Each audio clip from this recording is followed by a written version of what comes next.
Hello. Welcome back to the Double Distraction Podcast. Hi, everyone. Hello, this is Ceara. And Shannon. Look, we remembered to say our names this time. I know. We'll find. It's like we're getting used to in it. a podcast. It's like we're getting used to filming or Yeah? something.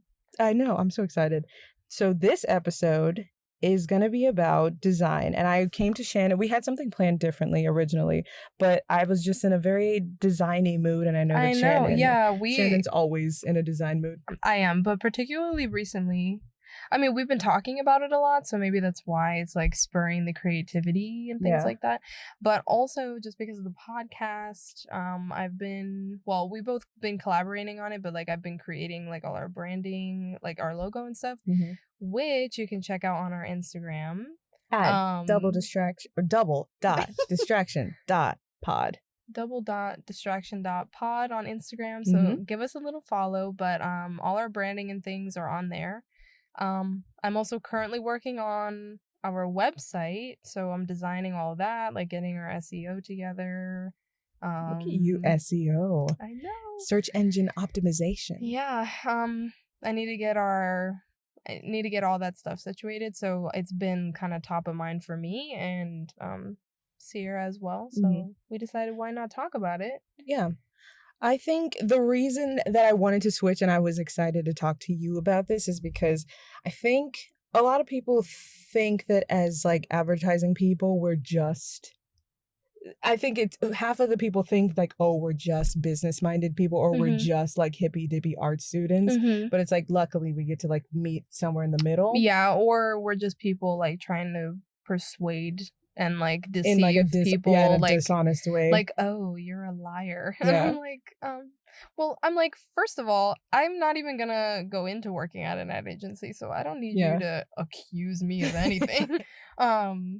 Or potentially might not even be working at an agency, so it's like people got a lot of assumptions. Yeah. But some people don't even know that ad agencies exist. Like my parents didn't even know. They're like, okay, cool, advertising. So what is that going to mean for your overall career? I'm like, I want to be a creative director. They're like, great, director's in your title. But what does that mean precisely? Yeah, because like advertising, if we're going to talk about advertising specifically, it's like, yeah, advertising specifically is just really... nobody can really, I don't know, just the normal consumer, I guess, does not have an idea of like what it really is, because like I mentioned earlier, it's like they're just kind of like, oh, okay, they're the people trying to sell me shit. But that's not all of it. There's a lot of different facets of it. There's like the research, there's account, there's the design aspect, which is what we are really interested in. There's also writing, copywriting, which Ceara really loves. Like, there are so many different... Strategy, that's another one. Yeah, there's literally so much. It's just like any other career with all the multifacets of it. And just like any other career, we have our ups and downs. And I think that advertising gets a bad rap of always being like a downer because we have to follow so closely with like the stock market, and like we have to follow with like businesses, whether they're succeeding or if they're failing. And it's like that's a small part of it, but like I think most of it is it's upbeat and it's fun because we get to be creative. And truly. Because if you are working at an agency, the bottom line is you're trying to sell a product or you're trying to sell the company or you're trying to sell whatever it is. So profit definitely is a part of it, especially if you're working in the media or account side of it, because that's what you're working with all the time. But a lot of it is just being creative. Like, how can we show this in an interesting way that people are going to enjoy seeing? Like, and also a lot of people think of advertising as like those shitty insurance ads or like, or just ads they see on TV. Yeah, like some TV ads that are like, oh, fuck, I think people so forget that we also do print media, so like billboards or like the moving billboards that you see sometimes in malls. Everything on social media. Yeah, we do all of that, and we have all those influencers working with brands. That's advertising. Yeah, I mean, it's a form of advertising. You know, like it's not a visually created ad, but it is still an ad. Yeah, but I think overall, I wanted us to talk about this just because I feel like the design part of advertising gets a bad rap because people don't understand the process that goes into everything that we create. And I wanted to talk to you about your process today and like see how you differ from me, or like what my else. process. Yeah, just like I just want to know different things about that, because I would consider you a better designer than me. And this is not even trying to be like self-deprecating. I'm like, from a visual standpoint, you are way more skilled than I am at that. I hope to one day make you've it also too. I mean you've also focused the majority of your time on the writing and research of the field, so that it's like understandable. Like you're still, I mean, we all still are, but I'm saying in terms of time, I've just put in more time, so it's not even that. I don't know. I do not consider myself of high esteem, like in terms of my design capability. Like I'm not saying I'm the worst. I just know that there's a lot that I can improve on, and there's a lot I can still do to learn and be better. And I do that every day. I mean, I'm self-taught, so But that's also one reason why I think why I want to delve into how you do your work, because your work, I can tell, is your work, because it is very representative of you. And I can tell, like, oh, I'm like, oh, that seems like something that you would like. Or if I've sent you like pieces, I'm like, I feel like you would like this because it's kind of similar to your like art style. Yeah, things like that. I'm very, in terms of my vibe, well, our branding is very my vibe. Saturated Wait, color. Tell them the backstory of our logo. Oh, the backstory of our logo. Okay. I started with an original idea of like magnets, and because our title is Double Distraction, and I was like, okay, magnets kind of pull things apart, you know? So it's like, and distraction is something that is taking you away from something else, right? So I was playing around with that idea, and I came up with some like logo concepts of like two magnets kind of intertwined or pulling at each other. I don't know, something.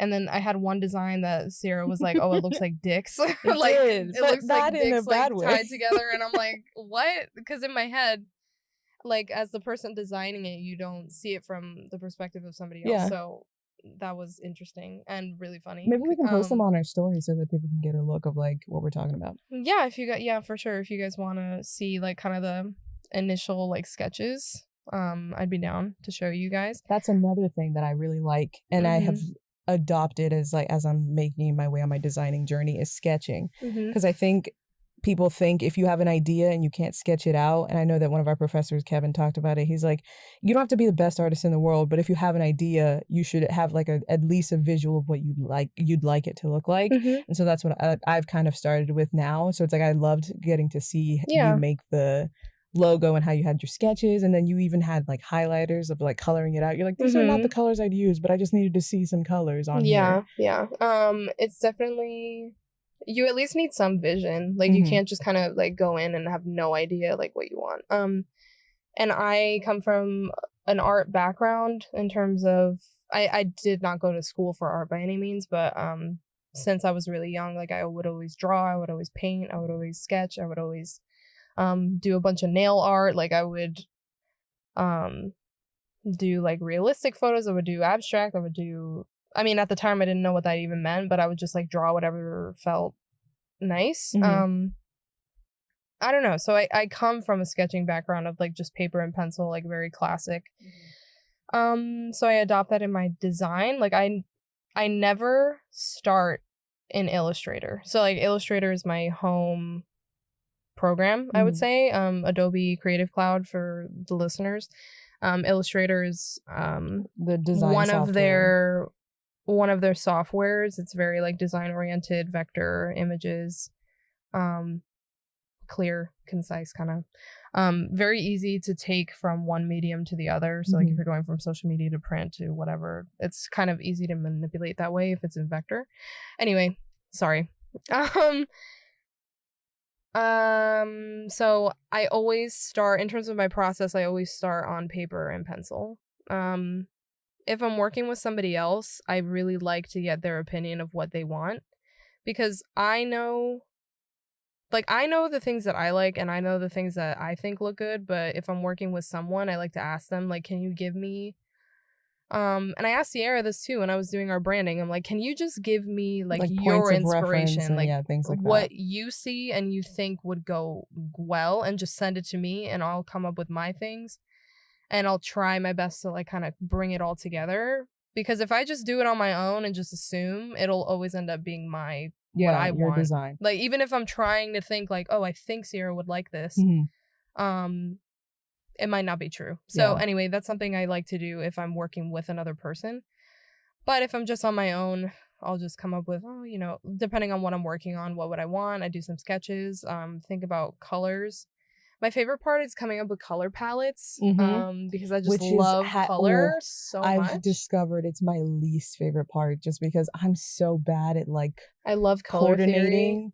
But I think you can tell when someone has a knack for design, because even if you don't know what you're doing, you know where to begin for like what you'd like. And I think colors is a good example of that. I'm someone who all of the things that I like design-wise are very geometric, very sharp, very harsh lines, things like that. I've always liked art like that. And so it's like, it was always such a struggle for me to like come up with a logo for like a beer. And it's like, I have to come up with like fluid, like organic shapes that are like liquid. And it was always so difficult for me. So I'm like, I don't even know how to do. And it's like, I would hate it. So it's like, I think you can tell when someone's an artist. I think you would benefit. I think you would benefit from like drawing. Yeah. Like just kind of forcing yourself to draw. Oh, 100%. That's exactly how I've made it to where I am now. Is like, I just sit down and I'm like, it doesn't matter what it looks like. I just want to sketch out a few ideas and then I can come back and polish them later. Because I feel like when you put it into the program, like when you go into Illustrator, it makes everything so much more like structured, and you feel like,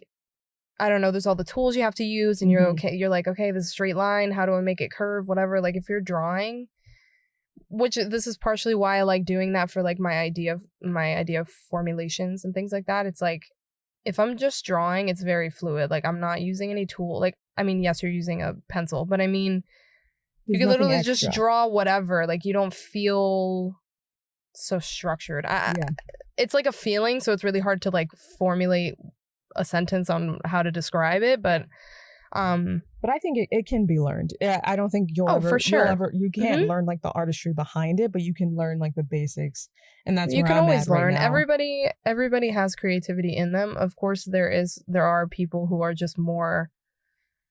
There's just people who are less creatively minded, but that doesn't mean that they're not creative. Like they can be creative in their other ways or in their field. Like, for example, business people. Like maybe they're not creatively minded in terms of like art, but like I'm not gonna go and like do an abstract painting, but they are creative in their business. Yeah, creative in the sense of like strategic maneuvers. Yeah, and, like, how am I gonna make this happen? You need to be creative to solve problems. Yeah, and they are very fast on their feet. People I've noticed, like they're very good at.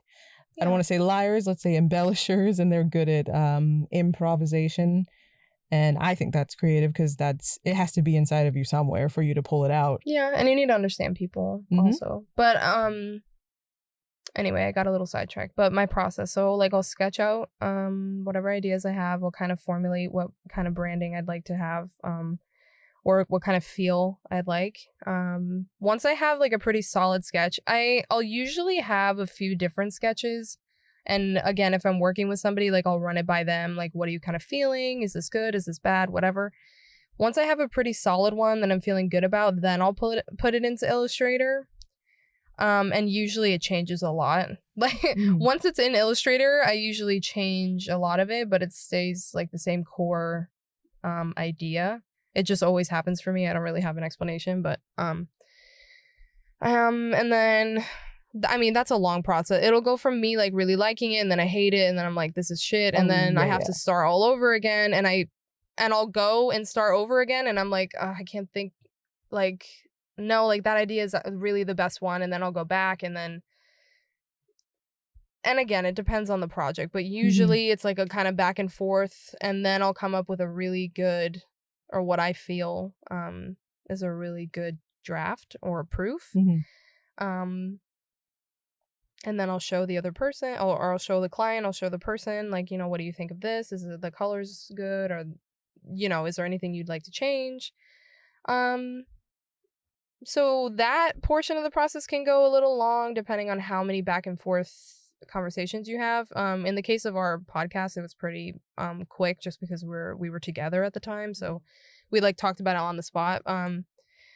But when it comes to our branding, one thing we did talk about is we wanted like a fun, like bright theme. I believe we talked about like 90s, right? In the beginning. Like we wanted something like 90s fun. Yeah. But then we kind of drifted. Yeah, and I had done some designs prior and like a while back that was very like bold, kind of neon almost look. So it was like a very, I'll just try and explain it because I know I can't show you guys, but just imagine like a really dark blue back, and the colors for the logo element, it was ice cream popsicles pretty much, but those popsicles were like bright bold orange and like a yellowy orange. So because of the contrast from the dark background and the oranges, it made the color look almost neon. Vibrant would be the correct word to use, but anyway, I had done something like that in the past, so I was like, I kind of want something very bold like that, like similar. And I came up with a version of our logo, the same logo that it looks like now, but it was again like dark back with like bolder colors for the words, double distraction.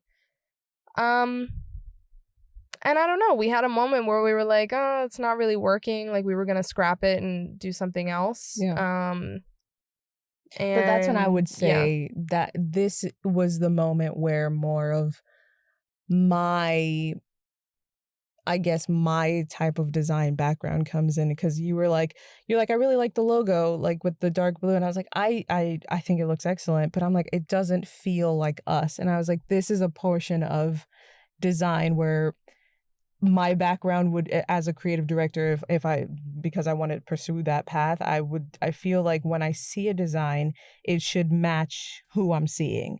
So it's like when we first did it, I was telling Shannon, I was like, I love it, I think it looks great, but it doesn't feel like us. And I was so hesitant to tell you that, because I was like, I don't want you to think that I don't like your work or that I thought it wasn't good. And that's another thing about design or anything like creative, especially if you're working with people, like you need to just build a thick skin, because people are going to critique your work every day, relentlessly. Everyone from the mailman to the executive CEO is going to tell you what they think about your design. And even in my jobs now, I'm working at 2 different jobs doing graphic design. But one of them happens to be at USF, like with the university.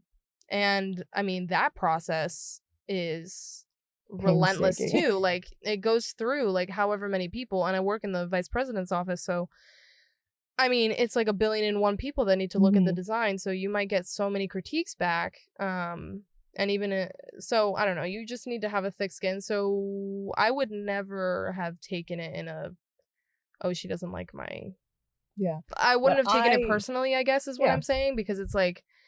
But it's like my biggest thing is I know that, because my main background has always been like team leadership. So it's like, I like to make sure that my designers feel very comfortable with me, and I don't like to let people come and like accuse my designers of like going a different way or things like that. So it's like, as soon as I see people's work, I go into that like, all right, I love your design. Let me make sure that it matches like the feel that we were going for. So it's like and it was very serendipitous how we got to the logo that we have now, because we were going over like everything, and we were like, all right, so what's the core branding we wanted to see? And she's like, well, you can just take a look at the stuff that I had in the folder before. And then she's like, and then we can carry on from there and like start from scratch. And I was like, I literally was already looking for other inspiration images, because she had given me a critique of like what kind of more of a feel that she wanted, like kind of more feminine or I can't think off the top of my head everything, but so I was already looking for other inspiration images. And she had sent me things as well, so we were fully in the process of like scrapping and starting over. But then what ended up happening was, I was like, okay, so before we move on, let's take a look at what we have now. I just want to see like what were the mistakes we made before, so we can go ahead and like not make those in the future, because we were wanting to get the podcast out pretty soon, and a lot of we already had the audio done. We just needed to get the branding so that we could put it out. And then I took a look at like something she had in the file. It was titled Pumpkin. I was like, what's this? And I clicked it and I was like, wait a minute, I really like this. I was like, wait a minute, I kind of like this color scheme. And it was exactly what I saw it being, whenever I think of like designs representing someone, I look at their face, them with a shirt, and then the logo being on the shirt. The previous logo, I was like, it seems very tech to me, very like data, like informational. And I was like, it's nice, but I don't think that it represents us. But this one it was nice colors. It had influences of Shannon. I liked that there was like, my favorite color is red. And like, I asked that we have like orange in there, and all of that was present. And I was like, wait a minute, I kind of like this. And she was like, are you sure? Or are you just telling me this so like we don't have to start again? She's like, I'm perfectly fine starting again. But I was like, no, this is exactly what I was looking for. It had like nice diversity in terms of like the letters. I was like, the one thing I wanted to change was like that lowercase, or the second D in distraction. I wanted the colors reversed. The color, yeah. Just because I just thought it needed more variance. To differentiate the words. But we ended up selecting that when I was like, hey, I love it. And I got like a very visceral emotion. I was like, I feel I would be proud to put this on a t-shirt and wear it and be like, this is a podcast that I'm a part of. Yeah, and that iteration of the design was just something I was doing because I was like, let me do different color variations of the logo in case we go with the dark blue. Like, I know that we won't be able to use. So this is something else when you're designing you have to think about. So if it's a logo, it's probably going to go in multiple places. So it might be on a website, it might be on a t-shirt in the future, it might be on I mean, it will be on your Instagram at some point. Maybe it'll be on a business card, like whatever. The backgrounds of what you're using might be different. If it's a white piece of paper, how will this logo look on a white piece of paper? How would it look on a black piece of paper or a darker piece of paper? So I had done multiple different color variations just so that we had options, or so that I could know that this design is valid for everything that we were kind of wanting to do. Because if you make a logo and you can only use it in one place, I mean, it's obsolete. Like why? Yeah. You know, like you can't use it everywhere. So what, you're going to have like 2 different logos? It just doesn't make sense. So you have to really think of like the versatility of what you're designing. Which is such a great perspective to have, because I find that me as a beginning designer, when I make my logos, I often make them in either black or white, and then when I change them to colors, they look so different and I hate them. Yeah. So like I remember Kevin also gave me advice. He's like, when you're making your logo, do weird bizarre colors, like do a red background and put like a blue logo on top of it, see how it looks. Like it always has to be, like mix and match, like mix it up, you know, like you could never know. I mean, it's really good if you have a good black logo, but if later on down the line you're like, hey, I feel like doing a Halloween themed post and I want the logo to look orange, and the logo looks shit in orange. It's like, okay, now you are limited because you're like, okay, my logo only looks good in this variation of color. So I can only. So then when you're designing like a social media post, let's say it's a more branded post, so you have to have the logo on there. You're limited in what you can even do in the design, because it's like, I have to keep in mind that this logo needs to be black. So I can't make the post design weird with black. And I know it's hard to like describe like audibly, but it's like if you have if you had like a bright pink logo and you had it on an orange post, like you had a bright pink logo and it only looks good in bright pink, and then you make a post that's in orange, it's they're gonna clash so badly. Yeah, exactly. So that's what I'm saying. Like you need a logo that's versatile so that you can change the color, or you can put it on a variety of colors so that you're not limited in future projects. Because branding is so important. Yeah. For a company, for an identity, for a person, like it's so important, and it needs to kind of stick with you. Yeah. Not to say that change is bad, but if you want to build a brand and build a brand personality, you need to be consistent. You need to be consistent, because you will never get a solid following if you keep changing your logo every 5 minutes because of whatever reason, right? So you at least need to keep one same brand image for a hot minute for you to develop something that's going to actually work in the long run. Yeah. But when it comes to you mentioned colors. How do you know? Like I have so much trouble putting colors together. So how do you start when you're building a color palette? What do you do? A lot of it depends on what I'm designing for. So it's like, what kind of colors work good. Like if you were designing for a medical institution, a hot pink color would not match. No, they normally do like blues. Yeah, they normally do kind of bluey, kind of wholesome colors. I don't know, like helpful colors, or red, which is very like emergency, come see us. So you have to think about what you're designing for. If it's a person or like a brand identity, it's kind of easier because you can mess around a lot more.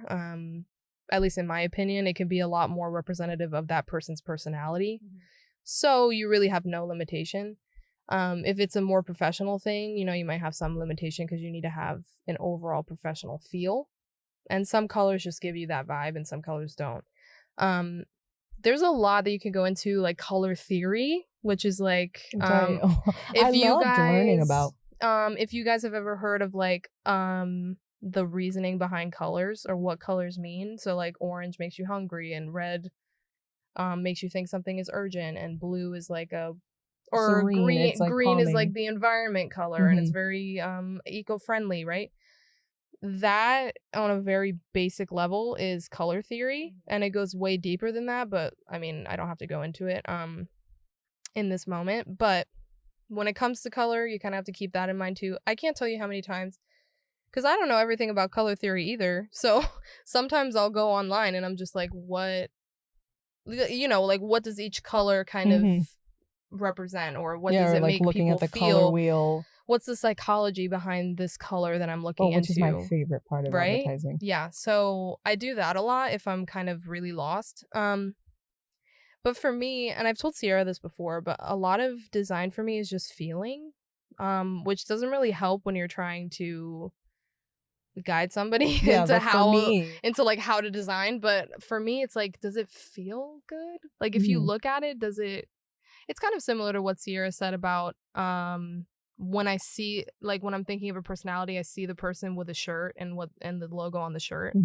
It's kind of like that. Like if I see this design, does it make me think of what it's supposed to represent? It's supposed to be, and just to your eye, like, does it look good or does it look weird? Like if you were somebody coming in and looking at it for the first time, is this weird?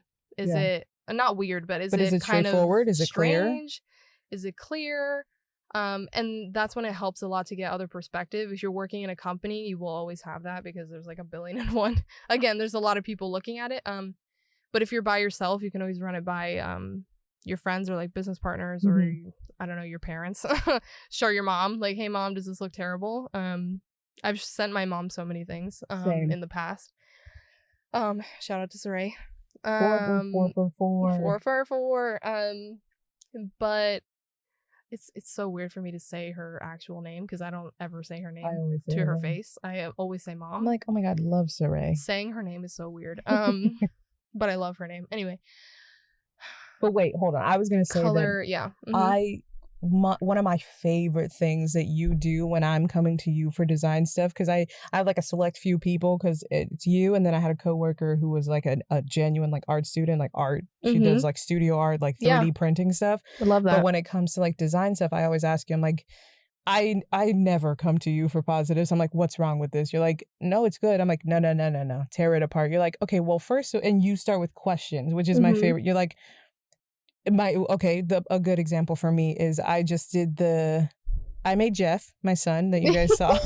The ghost. Our Halloween post. I love him. He's so cute. Oh, I did the series. I did the 3 things because I wanted to challenge myself, because I'm very dismissive when it comes to art, because I don't think that I'm good at it, but I know that I'll never get good at it if I don't practice. And she almost passed it off to me. She was struggling a little bit, and because I knew nothing about what she was doing. She was like, I'm just gonna do it and I want to surprise you. And I said, okay, great, fabulous. Then halfway through I was frustrated and I was like, please look at this. Passed it back to me. She was like, what if I told you to do it? And I was like, no, absolutely not. Like, I'm not gonna do it. Like, you have to do it. You were also sick as a dog. I was like, ugh. Oh, I was really sick, but I would have done it anyway. I would have. But I liked that. For that, I was struggling with the pumpkin, and I was fluctuating between wanting it to look like it was carved and wanting it to look like it was very 2D.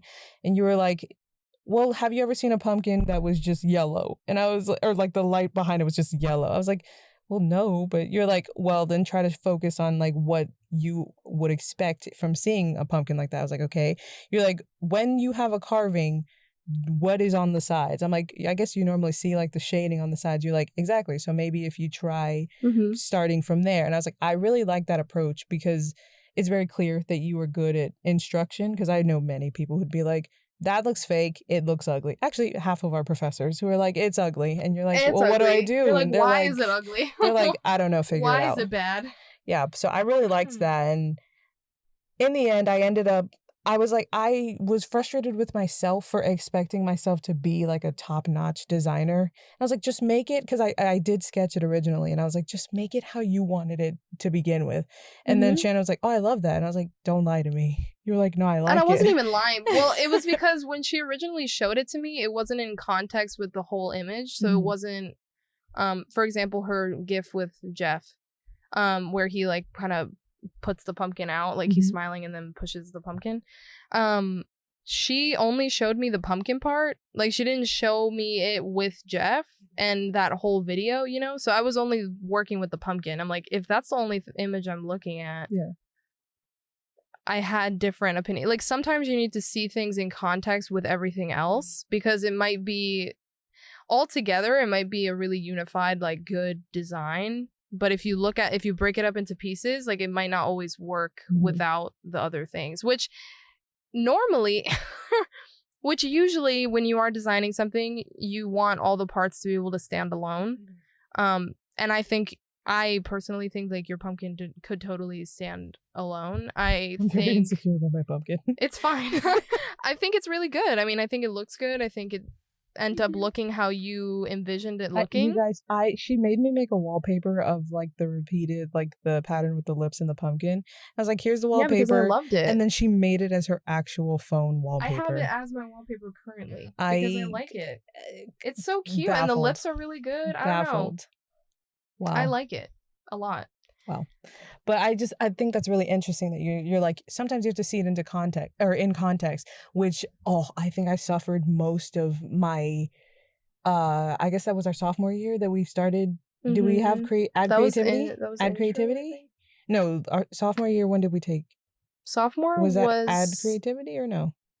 Whenever we took add creativity, year. I think that's when I struggled the most, is because I would complete the project and then that was our most critical class as well. But I think you have to gauge, like, as a designer, you have to gauge when you need to ask for opinions, because in this case of the pumpkin, I should have waited till the end. But in the other case of like my other projects where I was just beginning to design, I would finish the whole thing and it would look so bad altogether. And so then they would just break it, like professors and other students would just break it down all the way to the skeleton period, down to the period that I had in a sentence. And so it's like, I struggle. I think not so much now that we have like a lot of experience with especially critiquing.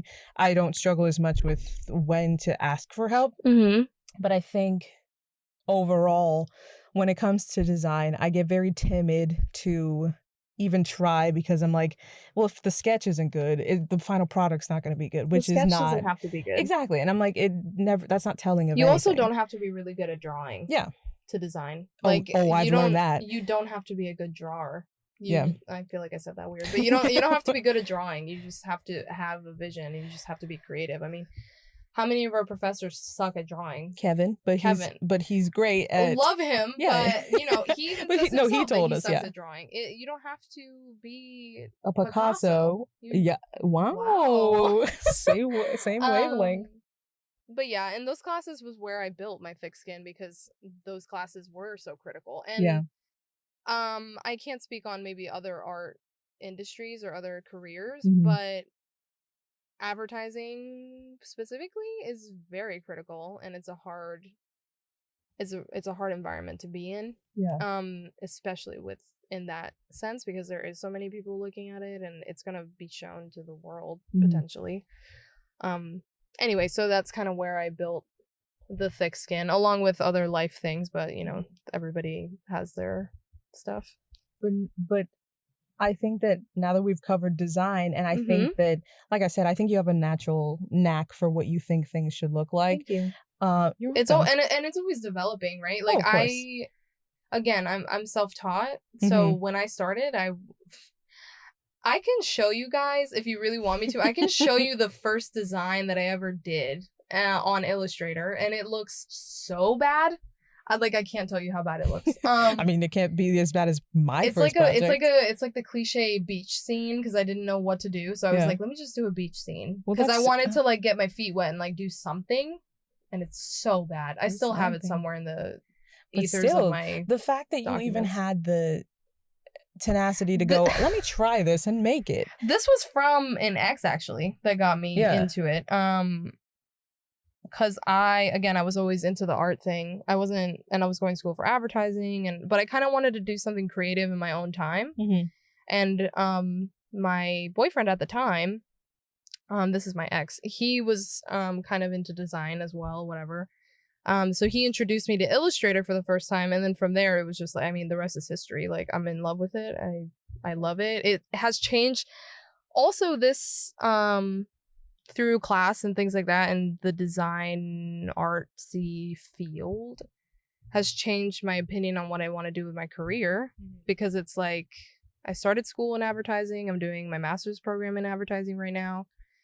But I kind of am going more towards the branding route, maybe like freelance, maybe just doing art in some way, maybe doing another master's, but in graphic design. So I don't know, getting more experience in it is just changing really what I think I want to do, because it's like, I never realized I could do this, or I had the capability of doing it. And I just want to keep learning and getting better, you know? But there's always such like conflicting information as to like whether our field is valid and will be of use in the future, because everything changes so quickly. But personally, I think that we're going to be fine. And not just us. I think the creative fields will be fine, because it doesn't matter how many algorithms you put in a computer. You cannot have a human. There's a difference between a human talking to a human and a human talking to a computer. Did I say human talking to a computer. And I think that it doesn't matter how many algorithms they have. And I'm very research based anyway, so I know all the things about people. I read the data and I analyze it. But I think it's how humans interpret that data that makes the difference. Because I'm like, I don't see a future where being a graphic designer is trumped by being a computer that's like, oh, you just make the same commercial, different formula. And I think that creative fields will just adapt. So the reason we're talking about this is because one of our professors went up to Ceara recently, and what did he tell you? That by like 2030? Yeah, he said there was a statistic he read in the New York Times that said 80% of the creative jobs that we know today, especially the ones that we are taught in our specific college, they will be gone by 2030. Which is 2020's tomorrow, basically. Which is great news. 10 years. Great news for all of us. But yeah, I'm not worried, because I know I'm gonna figure my shit out one way or another.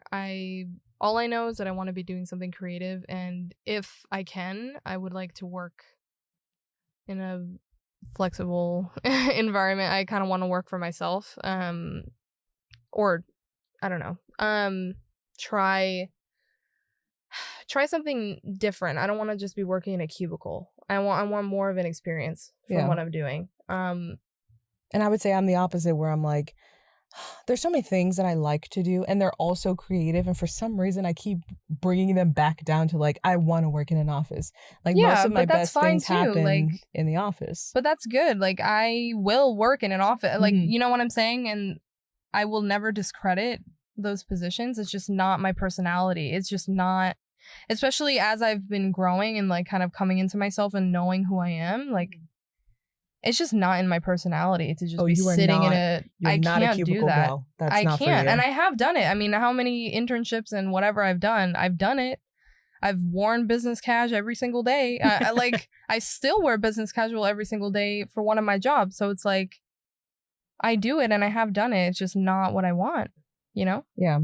I think for me, it sucks because I'm like, I have such a lame complaint. Like, I love music. It's like, I'm a singer, I play piano, but I also like...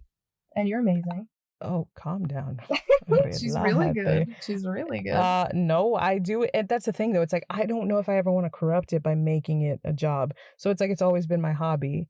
But it's like I also like doing business stuff, like marketing. I love being in the field where I get to like for our last class is a great example where it's like no, everybody was fighting and I never of course I was frustrated, but it's like I wouldn't let it show because I know it's like to me it's like so many things get more accomplished when it's like you're listening to people. So it's like that's an aspect of a job that I would like to do. And it's like I also like to sit in an office at a cubicle. Like I'm the first one in, last one out person. Yeah. So it's like it's hard for me to find like a correct, not I guess not correct, but just like a path that I want to keep. So it's that like kind of meets all of your passions.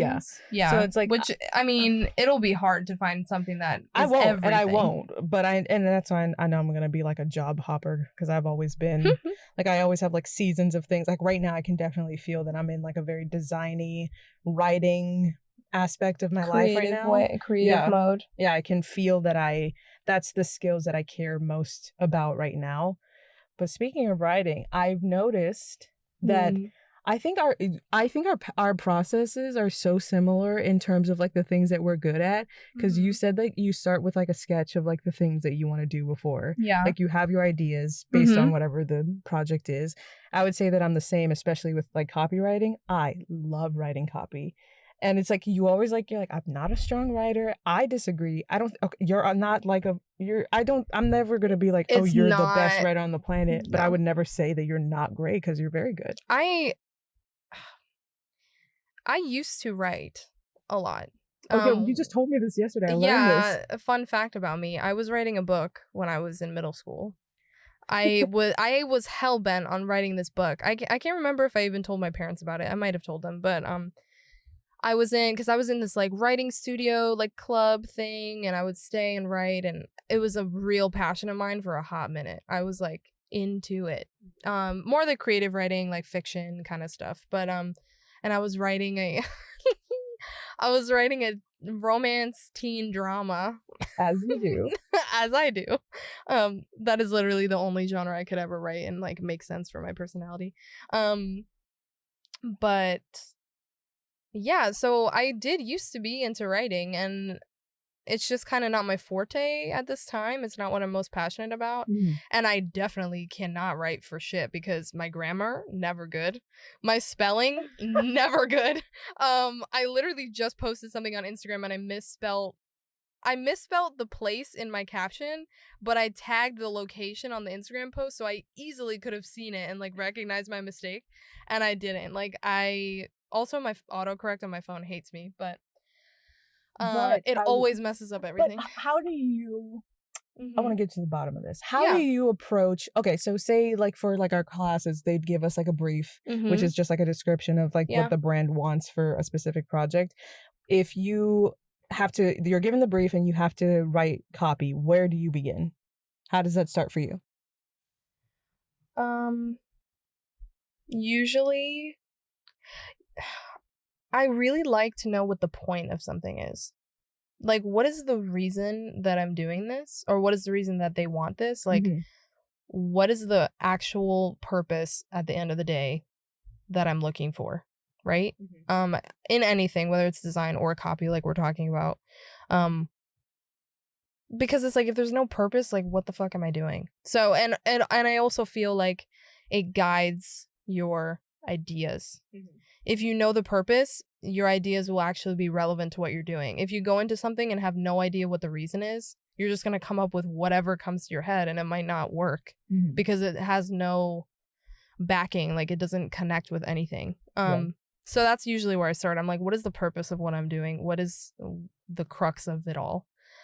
And then I'll usually just say a bunch of sentences, like back to back. Like I'll just and I've done this with Ceara before. I'm like, I'll say something. I'm like, what about that? I'll say something. What about that? You do that? If I say, oh, okay, what about this? Like I'll just use different words, or phrases. I can't think of an example right now. I don't know. The hopping cat. What does that sound like? No, it doesn't fit. Okay, the hippity hopping cat. Does that sound right? Like I don't know, like just different I'll say different variations of the same sentence with different words and see kind of what feels right, you know? So it's another like feeling situation. Yeah, I guess. I don't know. I'm very on. I'm guided by my emotions in my personal life and by feeling in my career. But yeah, I don't know. I think that helps for me to say it out loud rather than, I mean, I could sit there and write like 20 sentences on a piece of paper. Which is what I do.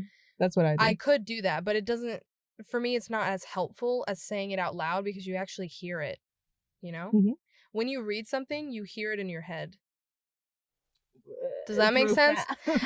Profound. But like when you read something, you hear it in your head, and that's how you know whether it sounds weird or not, because it's like you imagine yourself saying it. Yeah, and just like taglines. Like I am obsessed. I think I'm very good at remembering taglines for brands. Like every freaking year, our professors are like, "Let's do the brand game." I'm like, "Don't even do this." And people are like, "Ceara's in the room." I'm like, "Don't you don't even do it." Who is it? Nike. No, not those, but my favorite, like one that I just popped to my head. I'm like, you were saying it has to feel right, and I'm like, one brand that I think did it right is it's not delivery, it's DiGiorno. And I'm like, that's so good. It's so good. And it feels good when you say it, right? It just feels nice. Even when I get a delivery pizza, I'm like, it's not delivery. It's and it's like, and it's not even you got that from Papa John's. It says it on the box. Yeah. But yeah, I think like I like to talk about writing with other writers because it's designers I think are very similar in the sense like they always start with sketching. Writers, it can be anywhere from like, for me, I like to do alliteration and rhymes. So a lot of my taglines rhyme or like will end in a rhymey way. I know that one girl who I partnered with, she liked to start with like cliche sayings like you better believe it, or like start from there, things like that. So writing to me, that's why I like, because I think everybody is a writer, because it's like so long as you know how to speak, you could write it down, whatever you want to say, you could write it down. You can write a letter to anybody. You don't have to be like write a letter. What are you? But I'm saying you could write anything. Like you don't have to. And that's why it's like for me. Also, I've done like instruction for like helping people write. That was also going to be a career path for me. But one thing that I hate when people do, especially professors, is when I think you should always provide guidelines, but never do all the work for people. It's like, to me, I'm like, what's the purpose of writing if you're going to steal their voice? The whole purpose to me is like, I want to hear your perspective. And I think when, who was I helping? I had a roommate who was from Taiwan, and she would go to the library, to their writing center, to have them help her with her writing for her English composition course. And she would go to them, and they basically rewrote everything that she said. And I was like, that's not helping anyone. I was like, the most important part to learn how to write is to find your voice and just grammatically fix it. That's it. It's like, so I would read the things that they did to her and I would undo it. I'm like, there's no reason for them to have been like, she would be like, it was a beautiful day for the cat. And instead they'd be like, what a lovely beginning of the evening for this black cat. And I was like, she would never say that. Why would you write that for her? Like, that's not her voice. Exactly. I'm like, why would you do that? And so I think when I'm writing taglines or like copy for a brand, I really get, and that's why research is so important to me. And I guess it's important for all copywriters, but like, I really like to know the people that I'm writing for, because it's like, the voice you can't fake it. Yeah. Like, a Google ad from a Target ad. Exactly. So it's like the brands are very strong and very prevalent in our lives, and the difference between their writing. You see the Target red and you see the Target red. And I forget that they have the reverse image of like the red background with the white Target. I always forget it's the same red always. But see, that's a versatile logo. You flip the colors, it still works. Exactly. They do that on the bag, and I hadn't even noticed that. Yeah.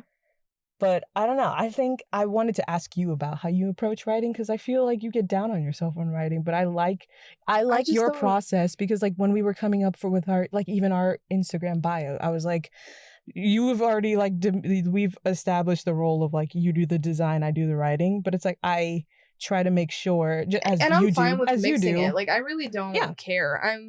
like with Ceara doing the posts, I'm like, yeah, do the post. Like, what? Yeah, I'm like, this is a collaborate. Like, this is something we're doing for fun, like with each other to like just have fun. So do whatever the fuck. Like, I'm not working at a company right now where I have a position title and I'm the graphic designer. You know what I'm saying?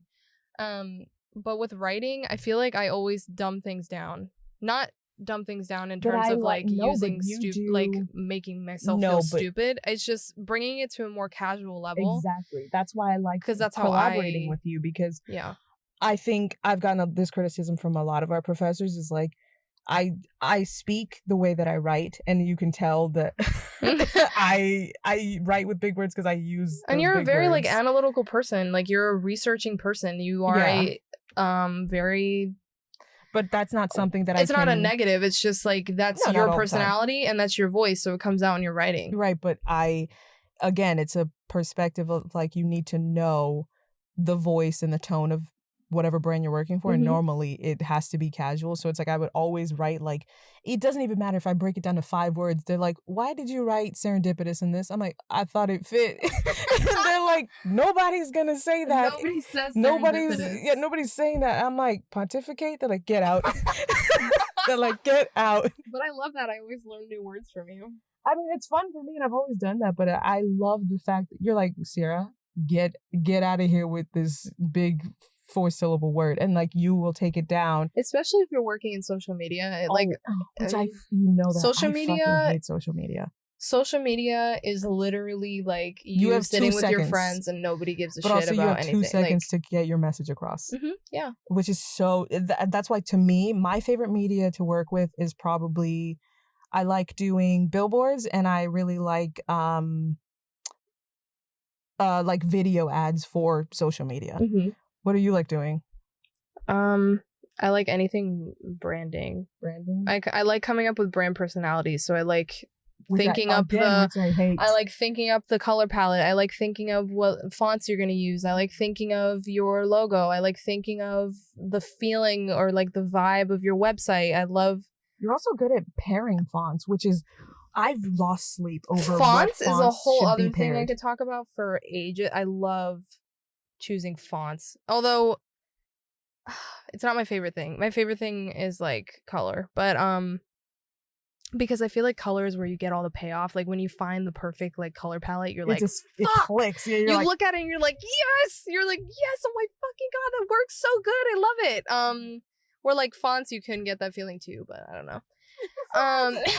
Fonts is like you find the good pair and you're like, oh yeah, that works, but it's not the same like visceral like yes feeling, you know. Color gives so many like emotions to people, and I love it.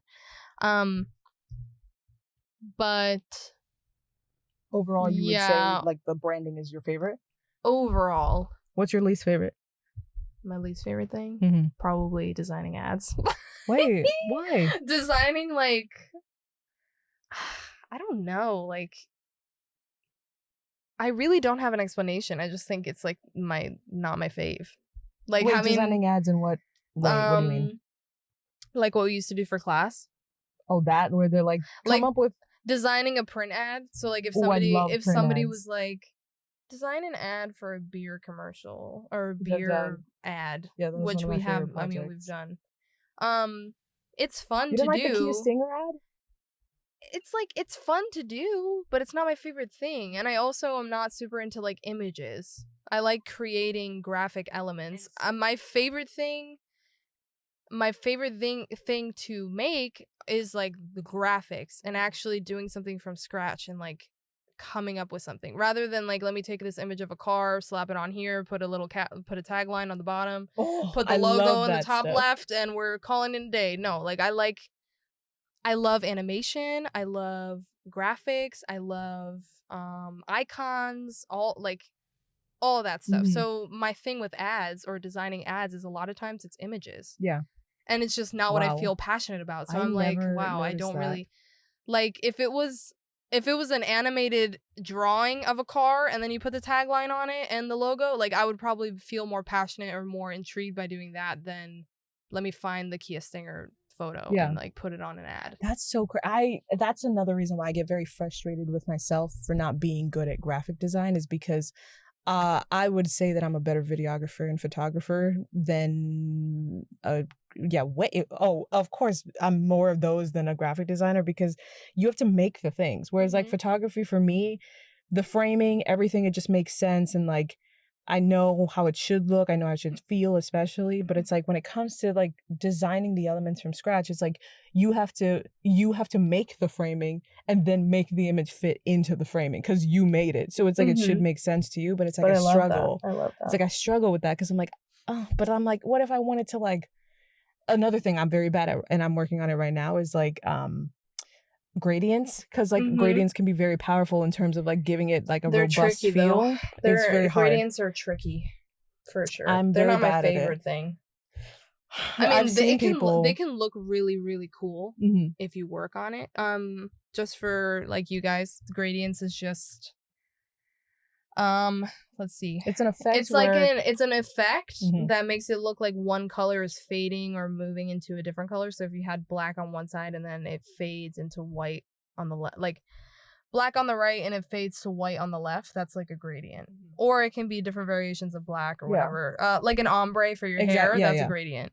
Actually, that's a really good. Anyway. I was gonna say that. That's exactly what I was gonna say. Yeah, it's like an ombre, but in visual, design, whatever. Yeah. And I've noticed there's a lot of like, it makes me so mad because it's like sometimes, like this morning I was looking at a design page, I believe Instagram, it was Designer's Humor, and they showed like somebody make. I may have gotten it wrong, the page, but it was like somebody making a planet, and they're like, here's some things that, and they literally just took two circles, they made Saturn, so they made one circle, then made the ring for Saturn, and then they flattened it. I saw that video. Yeah, and then they flattened it. They're like, add texture so that it looks real, and then add some glitter effect. I was like, I know how to make the circles. It's like just the part of like the embellishments is the hardest part for me, because I'm like, it just having a little bit more knowledge in like a software can take you from like a 2D image to like a 4D image. And that's another thing that comes with like your perspective. You could like, if I was making Saturn, well, like what would I imagine it would look like? That you would think it's probably like there's probably a little bit of like some glittery shit in the rings, you know? Or if you've ever seen a picture of space, right? It's just all the stars and then there's like the glitter. If people do like a painting of space, they always take the paintbrush, dip it in white, and then like flick it onto the page. But it's like, it is frustrating to me that I'm like, I've done that. Like I actually, when I finally figured out, like for my senior crown, I did like I did a galaxy, like ombre. Actually, I dipped the paint and like I used the sponge to like make the colors fade into each other. And then I did the flicking. That is so easy to do and it looks complex. And it's like, it makes me so mad that there are designers who can take those things that are, they can literally take 3 circles and make it into like the Mona Lisa. And I'm like, how did you do that? They're like, well, I just repeated the circle for the eyes and then I repeated it for the mouth, but then I just curved it inside. And I'm like, how do you know that? And I'm like, it does come with time, but it's like, it's just one of those things. And learning I want to be better now. Yeah, I get that too. I want to be a lot better. I want to get better. But I think you're definitely on the right track of like, you know what you want to do and like, you have a passion to want to look into how to finish the things. Whereas me, I'm like, fuck it, I'm gonna go write. I'm gonna go do anything else but this. So I'm trying to like figure out a way to like curb that. But that's the defeat. That's the good thing about being self-taught, because it's like I had to look up everything, so I don't even mind looking up shit. I'm like, oh, I don't know how to do this, let me look it up. Where it's like I didn't go to like a class. I mean, there's nothing wrong with going to class. I'm literally thinking about doing it, so whatever. No shade to them. But if you go to class and somebody's like, okay, this is how you do this thing, there you go. And like you never had to look it up, it's just all in the software. Like you never had to really challenge yourself of like, how can I make this work? Yeah. So I think like I've gotten that, like I don't mind looking stuff up. Like I know I don't know everything. I know I'm not perfect and I know I'm not the best. I can only like try to be, or whatever. I can only try to be as good as I want to be, I guess. No, but that makes a lot of sense. Like you're as good as you want to be, and that is a good message for all fields. Where it's you can be the best or the worst, but it all comes down to your will and like what you want to do. I always think and I always feel that like if you really want to do something, like you'll do it. That's like why, there's no there's no, and I feel like I've told Ceara this before, but there's literally like, if you really like deep down in your subconscious of your mind like want to do something, you will make it fucking happen. There will be even nothing if you stopping don't you. Even if you don't realize that you're like actively doing it, like it'll just manifest itself. Like it'll be there because that's what you want.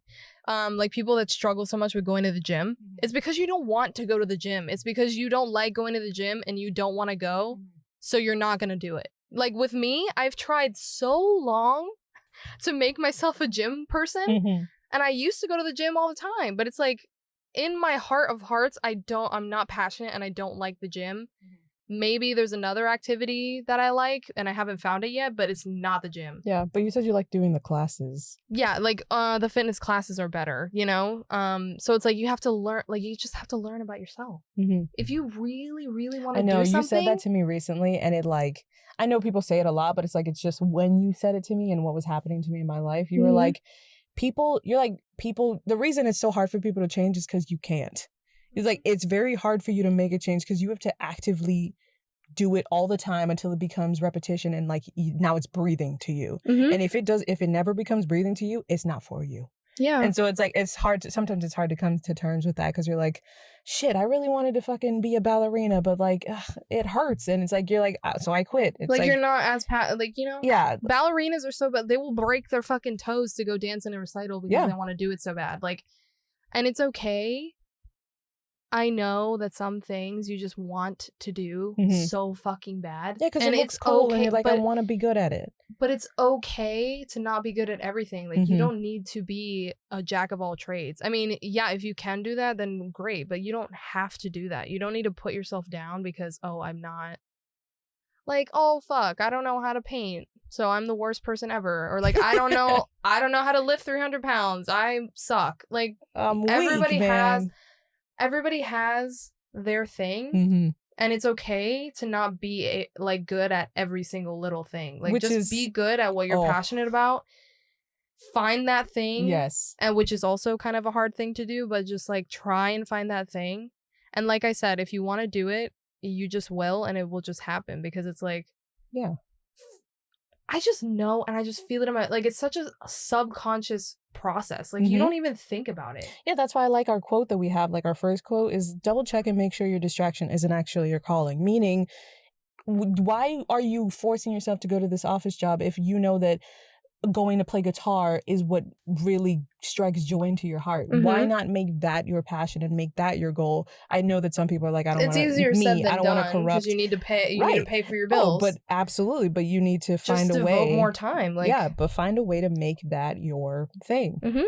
And I think, and if it really is your thing, it'll happen. Oh yeah. It'll happen. I just have such faith in that. Like, I know. That's why people, I feel so bad for like, I don't want to make like myself like I'm just talking myself up, but it's like I genuinely believe that leadership is my thing. It's like I've always been like into that sort of thing. You helped lead our whole like classes, and it's like I didn't even want to. I adamantly was like, I'm not gonna say anything. It just happens. Like, exactly. You just put yourself. But I feel bad for those people who read like self-help books of like how to become a millionaire or like an overnight success. I'm like, if you have to read those books and get the help from there, I can tell you it's not gonna happen for you.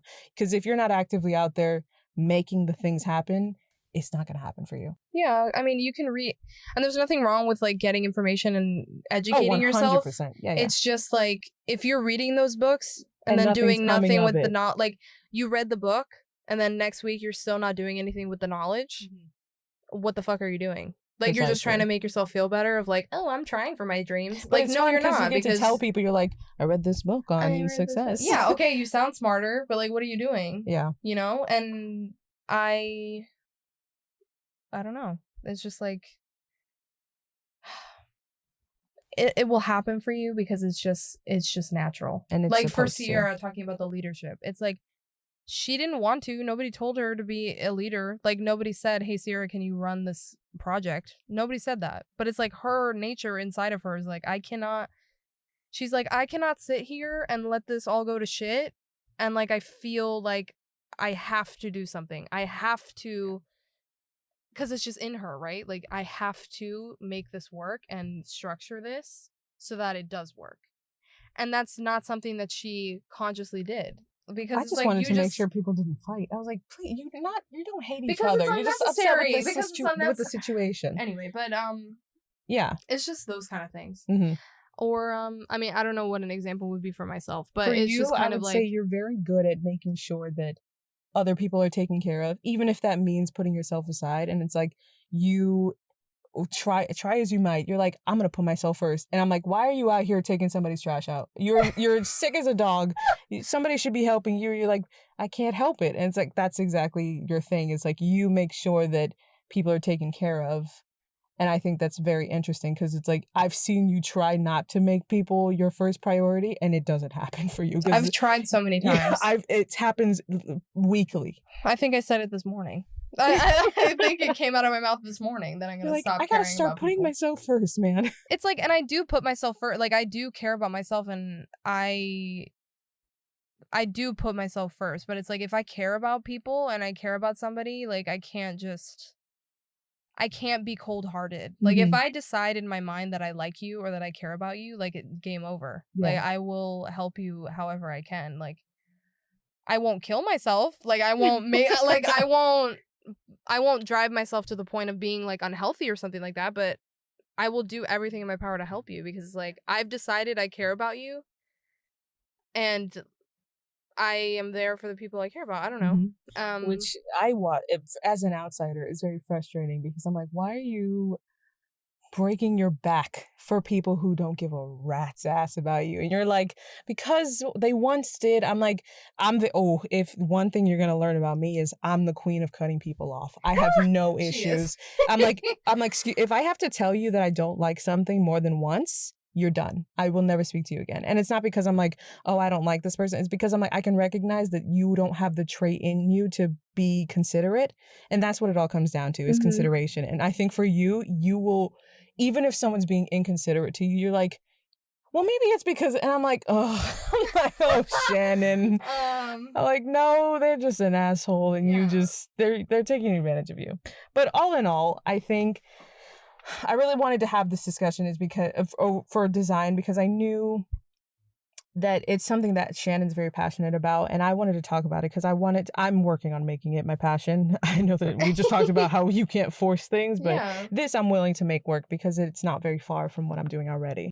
Well, yeah, you do have a passion for it already, and you put yourself in situations where you are doing it, you know, and that's just like, that's one of the most important things. Like, if you surround yourself with people that are doing the thing that you want, it brings it to top of mind. It brings it top of mind because you're around these people all the time, which is why everybody, when we were growing up, our parents were like, the people you're friends with matter so much. Blah, blah, blah. I took that I used to get heart. so mad. I took it to heart. I was the kid who was like, what do you mean? Like, my friends don't affect me. I'm my own person. And then I grow up and I'm like, I was a fucking idiot. Yeah. Like, I definitely was that kid that like needed to go through some shit to realize stuff. But what was I saying? I got sidetracked. I don't recall, but you reminded me like I was talking about, okay, yeah. So like if you surround yourself with people that are doing what you want to do, it also really helps in the long run because it's like I'm constantly surrounded by people who are talking about this thing, who are doing this thing, who are inspiring me to do this thing, or they have personality traits that support me and inspire me and whatever, right? So that's another thing to keep in mind, like who you're surrounding yourself with. Yeah, and like to close it out, you reminded me of a quote that I read years ago. Then this was way after I became the cutoff queen. It said that your top 3 friends are an amalgamation of who you are. And when I read that, let me tell you how I got rid of everybody. Because like I had friends who were like partying and like drinking, and I was like, oh, I don't like drinking, I don't like partying. Not in the sense because I don't like it, but it's like I don't like when people do it. Like it's not your. No, but I don't like when people like abuse it to the sense like they're trying to forget who they are. Yeah, okay. I'm perfectly fine with like a coping mechanism. Yeah, exactly. I'm like I don't like when people are purposely trying to change themselves because they're running away from something. But yeah, so it's like I think that's a good, it's always been a quote that I follow, not even in the sense of like friendship, but like the main 3 things that I always go to, like music, writing, and my family. Those are 3 things that I know that are very representative of who I am and things like that. Yeah. And so ultimately, hopefully, I get better at this design shit because let me tell you, it is stressful. You are good. Like, I Thank you. Genuinely, I mean, maybe I'm biased because I'm your friend, but no, you're not. My family says the same thing. They're like, you're it's good. not Like, that you bad. do, It's good. You do have an eye for stuff, which is Thank the you. beginning. I mean, everybody had to train their eye. Like, I said I a lot of times in that sentence. For me, it's not like I started out and I was like, oh, it's a feeling and it needs to feel right and whatever. No, I started not knowing anything, and I just kind of had a general sense, okay, this kind of looks good.